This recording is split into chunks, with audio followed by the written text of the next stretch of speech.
செஞ்சதெல்லாம் செஞ்சுட்டு எப்படி ஓடி வரான் பாரு, தலை தெரிக்க வரட்டு இன்னைக்கு. முதலாளி என்ன இவ்வளவு சீக்கிரம் வந்துட்டீங்க?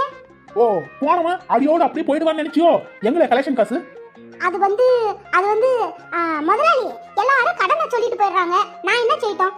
20 வட்டிக்கு பணத்தை வாங்கி ஓட்டல ஆரம்பிச்சா ஓட்டல பாத்துக்கல வீட்டுக்கு போயிட்டு வரேன்னு சொல்லிட்டு போனா வந்து பார்த்தா ஒரு ஆளும் கிடையாது. எங்களை போயிருந்த? எனக்கு ரொம்ப அசதியா இருந்துச்சு, இன்னைக்கு வேற நிறைய வியாபாரமா, அதான் வீட்ல போய் நானும் கொஞ்சம் ரெஸ்ட் எடுத்துட்டு வந்தேன். சின்ன தம்பி, இப்பவும் சொல்றேன், கலெக்ஷன் காசெல்லாம் என்ன பண்ண? அந்த சொன்னேன் முதலாளி, வந்தவங்க எல்லாம் கடனை சொல்லிட்டு போயிட்டாங்கன்னு சொல்லிட்டு அதான் வியாபாரம் எல்லாம் முடிஞ்சிருச்சுன்னு சொல்லி கொஞ்சம் ரெஸ்ட் எடுக்கலாம்னு சொல்லி போயிருந்தேன். என்னவே சந்தேகப்படுற மாதிரியே கேக்குறீங்க. ஆமா, உன்னை சினிமா தியேட்டர்ல பார்த்ததா சொன்னாங்களே. ஐயோ, யார் சொல்லிருப்பா? சமாளிப்போம். முதலாளி, உங்க விசுவாசி நானு, என்னவே நீங்க சந்தேகப்படலாமா? யார் உங்ககிட்ட சொன்னது நான் சினிமா தியேட்டர்ல இருந்தேன்னு சொல்லி? வர வழியில நம்ம முருகேசன் தான் சொன்னான். அவன் பொண்டாட்டியோட அவன் சினிமாக்கு போயிருந்தான். அவன் பக்கத்து சீட்ல தான் நீ உட்காந்துட்டு இருந்தியா. அதுவும் விசில் பறக்க வாயில சிகரெட்டோட உட்காந்துட்டு இருந்தியா.